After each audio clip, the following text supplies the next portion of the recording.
Hello and welcome again to the Skillwork Forum. As always, I'm Tim, joined with my partner Brett here from Skillwork. On this podcast, we get together and talk about a wide range of topics, generally around the manufacturing space, skilled trades, the employment issues, staffing issues surrounding that. And really a big part of that is how do we get the next generation excited about coming into those spaces where we're trying to find talent to take us into the next generational workplace, as it were.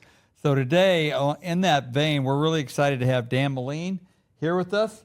Dan, I'm gonna have to read this because I don't want to mess it up. You are the STEM, which is Science, Technology, Engineering, Math. Correct. So the STEM Program Director at the Mid-America Council with Scouting America, formerly known as Boy Scouts. You may know it as that, but now Scouting America. Background in education, but a passion in technology and robotics and teaching and trying to bring that into scouting. So could you give us kind of a quick summary of how that, how you got into that, and why are the Scouts taking an interest in STEM and what you're doing with them? Yeah, for sure. Well, first of all, let me thank you guys for allowing me to be here. It's awesome. It's a cool opportunity for us. Yeah, I mean, you mentioned education. I was a teacher for 18 years. After my first 10 years of teaching, I was actually teaching in Elkhorn. I took a couple of years off and actually was able to jump into the manufacturing world a little bit.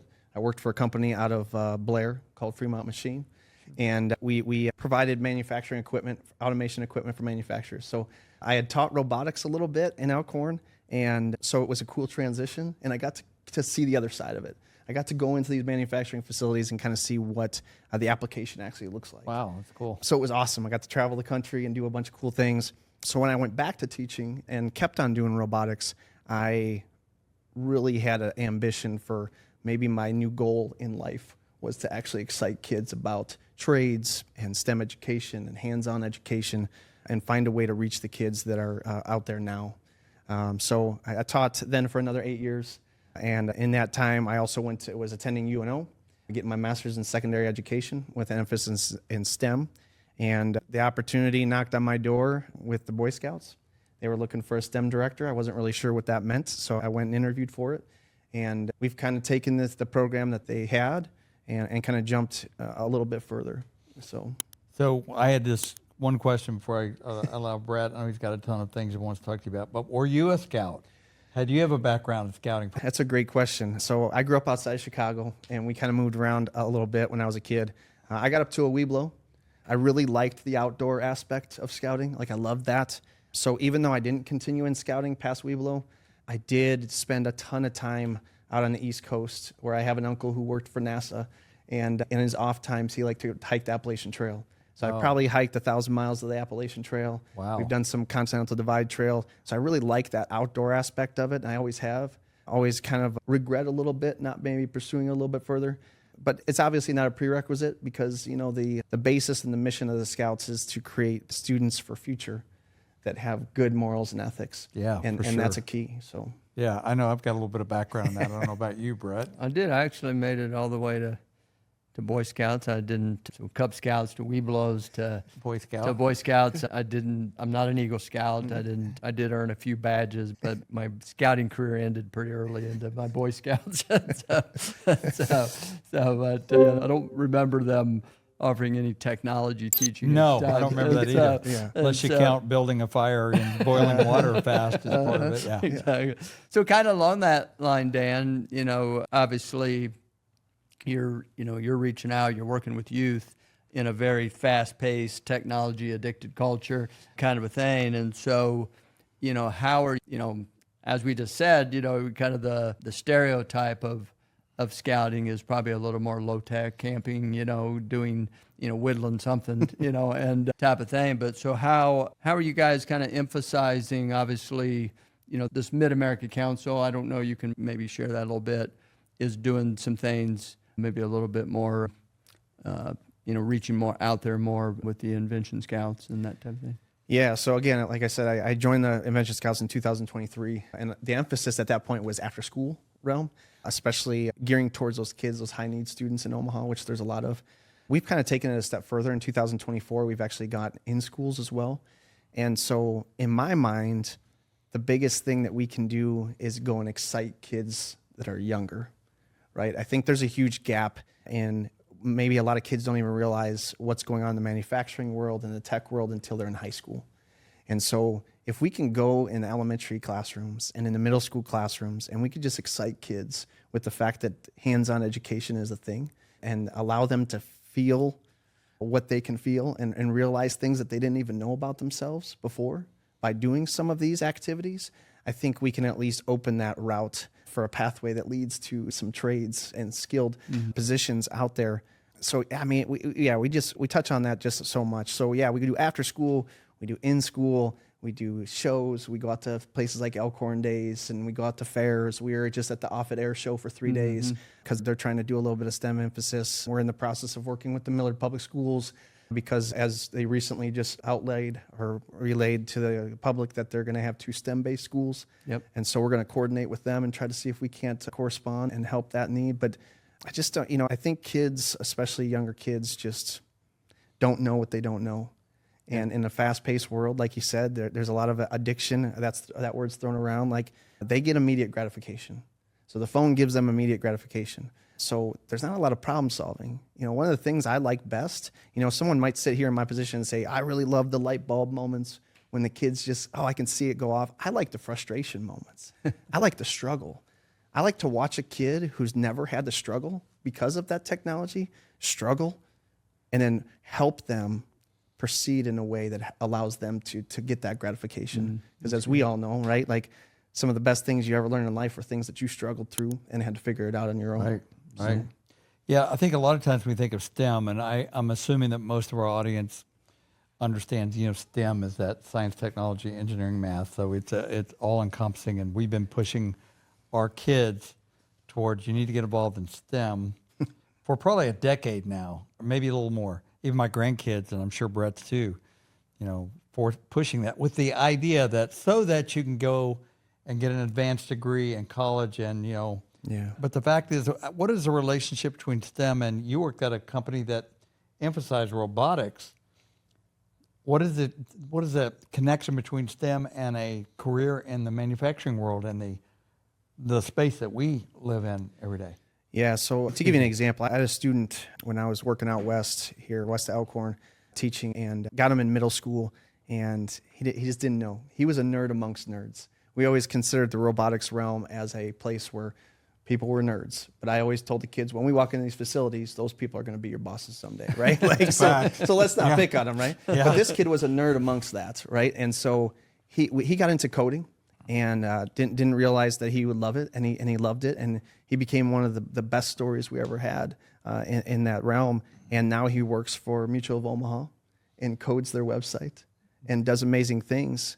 And so, like, there's this huge trade gap out there, right? We work with a lot of trade schools and things like that, and some of them are reporting 30 to 40% of what they actually need is coming through the doors. And so we're trying to just get kids excited so that they see that pathway, right? Then we also have a program called Exploring, which allows us to create exploring posts where we can actually partner with manufacturers and bridge that gap even more in the high school world and get them actually going, or they can maybe get internships and things like that. Also working a lot with like the Nebraska Manufacturing Alliance.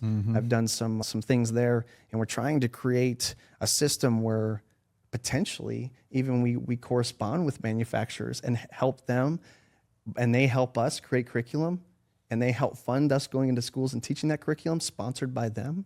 And it allows us to really bridge that gap. Because, while I may have success stories of kids that I've influenced to maybe go down that pathway, I don't know if we're doing the best job across the educational platform of actually pushing kids into that. It's been since the 1980s that we've been telling kids you need a 4-year degree. Well, now we got people like my father, who was a woodworker for 50 plus years, who now has a bad wrist, and he's over 70, and he's not in that place anymore. He's a boomer. And so when he drops out and that generation drops out, we got to fill those gaps. All the kids talk about wanting money and wealth and all these things. Well, that's where the money is. The money is in the trades, especially in the skills trades. And we have to find ways to really nudge kids in that direction, and at least allow them to find out that they may have a talent that they didn't realize they had. Yeah. Well, yeah, I just read an article this morning, Dan. I'll share it with you, actually. You'd appreciate it. But it was talking about how in there it said that you have to start planting these seeds about a skilled trades path or a manufacturing path, whatever the case may be.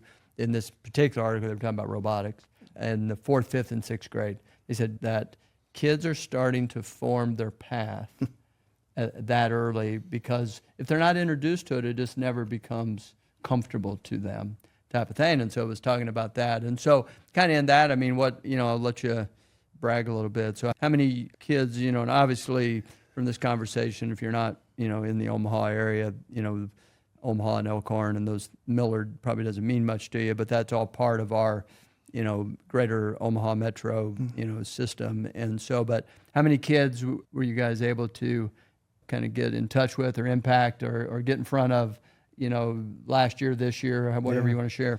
Yeah, it's a great question. And one of the things that futuristically talking about, we just actually acquired, the Mid-America Center just acquired the Grand Island Council. So we're going from 56 counties and in 3 states to 96 counties. So that just happened this summer. And so we're going to hopefully boom out a little bit further. But yeah, so I was hired in April 2023. And in 2022, the first year that this program really kind of took off, they had seen about 840 students.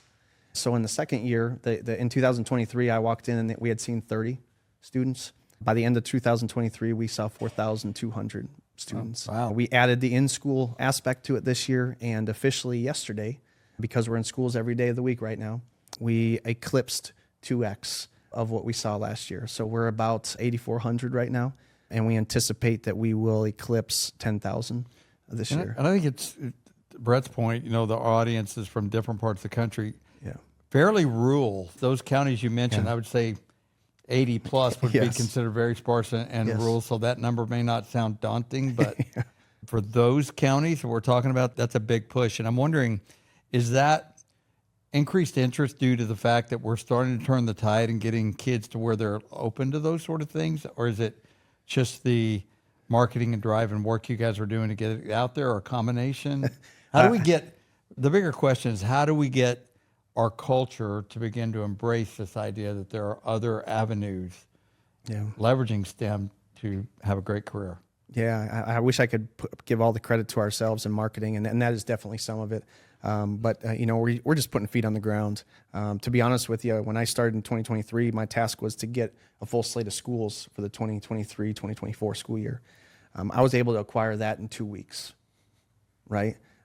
This year, I did not even have to call a school. Every school either contacted us or contacted someone else who then contacted us.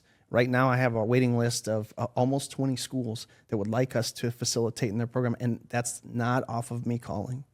So I strongly believe that obviously we're going in and making a difference in impacting those students, but we're providing them with unique and awesome programming that's allowing that staff to go to the people that they know and say, hey, this program's awesome, you need them.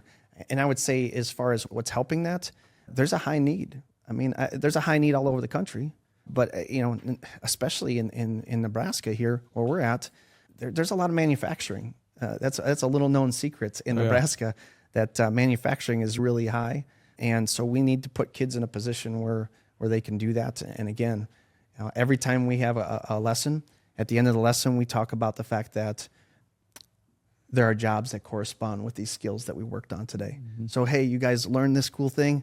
Do you think there's jobs that relate to that in the real world? And they go, I don't know. And then we talk about those jobs and at least plant that seed, like you said, Brett, that there's something that they could do in the future if that's their niche, if that's their thing. Yeah, it's great. Is the skilled labor shortage hurting your company's bottom line? Skillwork is the premier staffing agency focusing exclusively on skilled labor. Our team of highly skilled workers augments your existing teams for elevated impact and decreased downtime. Partnering with hundreds of facilities in more than 30 states, we deploy our traveling industrial technicians to work for you on a contract basis. Our philosophy is simple: to honor God in all we do, bring respect back to the skilled trades, and positively impact those around us.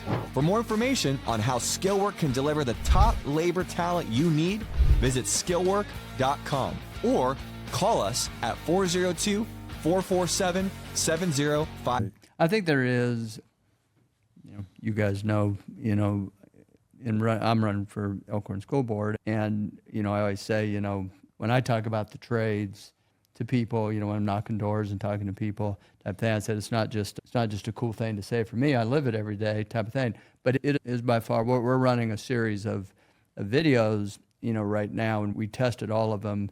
And the two that by far that came back the most popular in the conversation I have the most, one was on how we spend the money. and the second one was skilled trades. And so I do think there is a shift happening. I think so. What's happening in Millard schools here, and you can apply this across any place across the country for the most part, is that there is starting where parents and grandparents and people are asking, and the schools are kind of having to respond, which is why you've got a waiting list. Yeah. They're now going, we're not equipped to do it. So we got to, what are the resources? And obviously Scouts America is filling part of that. But what's kind of the biggest challenge for your program right now? And I mean, you've got, I've gotten to know you enough, Dan, to know, you got big visions, you're a big thinker guy. You want to go, if it's 10,000 this year, it's something else. And I know you're looking at a facility and so forth. So, but what are some of the biggest challenges that you're facing while the doors are opening? I'm sure there's still a lot of challenges. Yeah. And I mean, our biggest challenge, and we've been able to solve it a little bit this year, is staffing. It's hard to find good staff. You guys would obviously know that, right? How ironic. But we just added our 5th staff this week. So we have 2 part-time staff, 3 full-time staff, including myself. We have the largest staff in the Mid-America Council is amongst everyone, which is great because that means we're doing the right thing and we're meeting that need. But we could serve more. So one of the challenges that we have talked about quite a bit is how can we hit these schools that still need us while having the staff that we have. And so we're working on developing a plan of training, like almost a train-the-trainer type of a situation where we contract with schools and we train their staff. Because the other big thing down the pipeline route right now is the legislature, and they passed a bill called LB 1112. And LB 1112 is Nebraska and Iowa, and it says that by 2027, there has to be technology-based education as part of graduation requirements and as part of curriculum. So with that being said, a lot of schools are equipped, but there's a lot more schools out there that are not. And so they're kind of in a panic. And so when those schools call us, they say, hey, can you help fill this niche that we can't?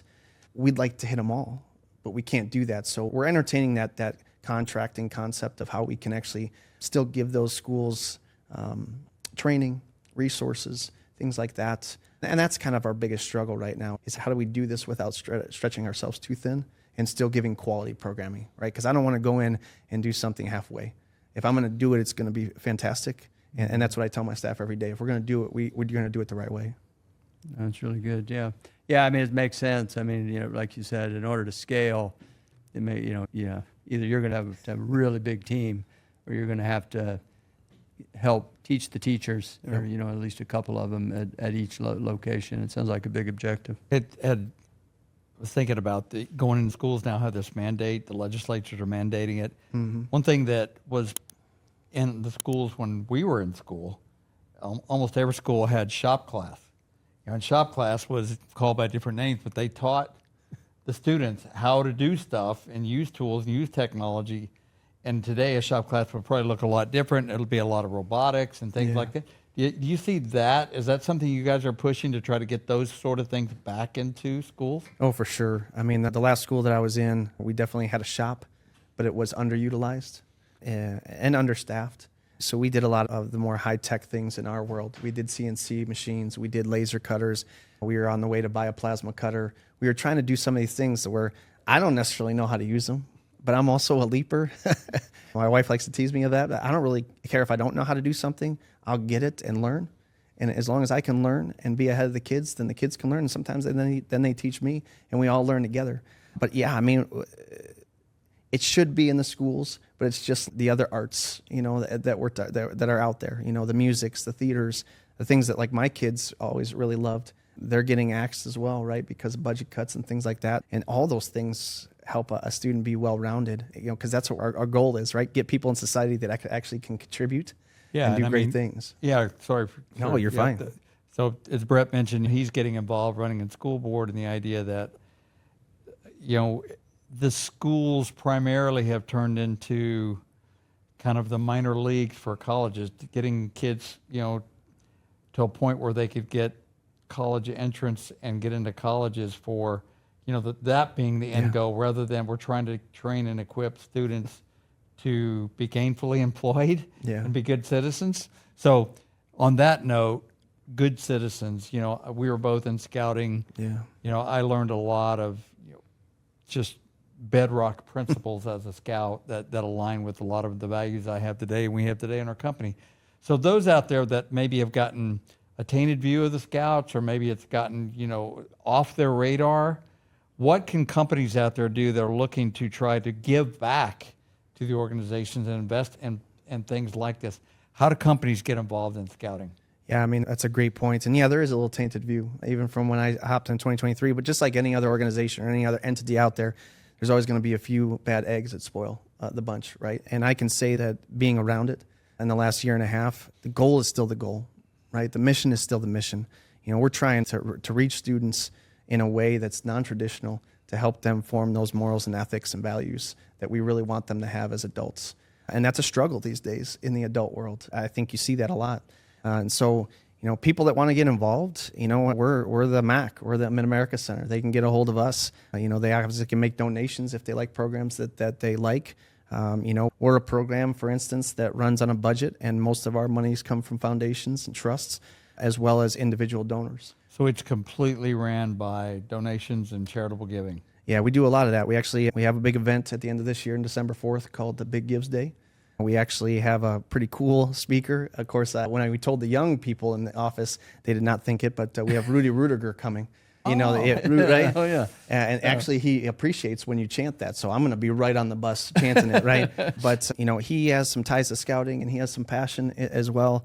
And that's a day where we rent out the CHI, which is the big place here in Omaha, and we bring in 1,000 people, and we just tell the story of scouting and what we've been doing and all the programs and all the aspects, traditional and non-traditional like ourselves, and we allow people to say, hey, if it moves you, into your wallet, then it moves you into your wallet and it helps us out. But at the same token, it also just lets people see what we're doing and lets people see that, even though there may have been some bad times, we're still moving in the same direction. We still have the same compass. We still have the same pathway, So folks out there that want to get, maybe locally in their area to find out if they're investing in STEM and things like this to help, bridge the gap to bring us that next generation of folks that are going to work in the skilled trade space. Yeah.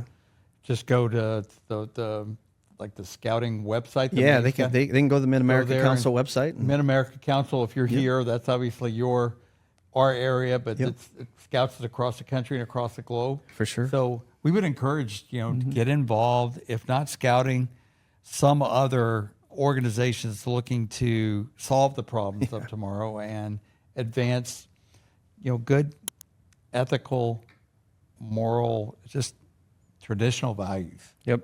No, great solution. And, we talk about it in our business. I know we got to wrap it up here, but I see you as that fourth leg. I always, talk about there's four legs of the stool of solving the skilled trade shortage in the manufacturing space. And three of them we participate in: upskilling and how to hire, find talent, and then augmenting your workforce, which is what we do every day. But that fourth one is the reason why we want to support, and we'll be at Big Give or whatever that day is, and types of things. But that's the education element. I mean, we have to go back.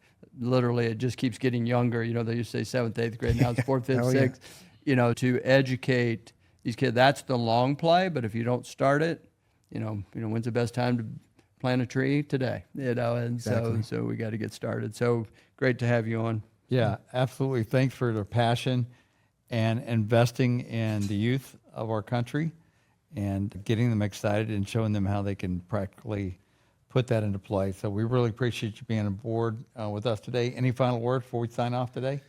No, I appreciate what you guys are doing as well, because I've been in those facilities. So I think we're both doing great things, and we just have to continue to press on the kids and get them going and get them excited. That's what we should be doing in schools. Yeah, that's right. Amen to that. And again, if you found this topic interesting, we have a lot of other topics like this. We're just trying to advance the ball forward in our culture, and particularly focused on these type of topics. So you can follow us, go to your normal podcast where you get your podcast, and you can follow, you can like. If you have topics that you think would be interesting for us to cover, feel free to comment on there, and we look at all of those. If you're out there and you find yourself in need of what we provide, skilled trade support to augment your staff, we'd love to talk to you. Go to skillwork.com, and we'll have one of our guys reach out to you and see if we can help. As always, we appreciate your time joining us here on the Skillwork Forum. Until next time, God bless and thank you. This is Brett Elliott, CEO and co-founder at Skillwork. Prior to starting Skillwork, I spent over 30 years in the food manufacturing space. From literally starting out cleaning the restrooms to becoming the maintenance manager, then the plant manager, to eventually becoming the president and owner, I've seen the manufacturing world from many perspectives. And like many of you, I've seen firsthand the growing need for higher skilled workers, while at the same time experiencing the shortage of this skilled talent. I started Skillwork to address that need. I knew the headhunter and the local temp agency models were not the solution. If you're experiencing the same shortage of talent at your facility, we would love to connect you with our team. Give us a call at 402-447-7058 or visit us online at skillwork.com.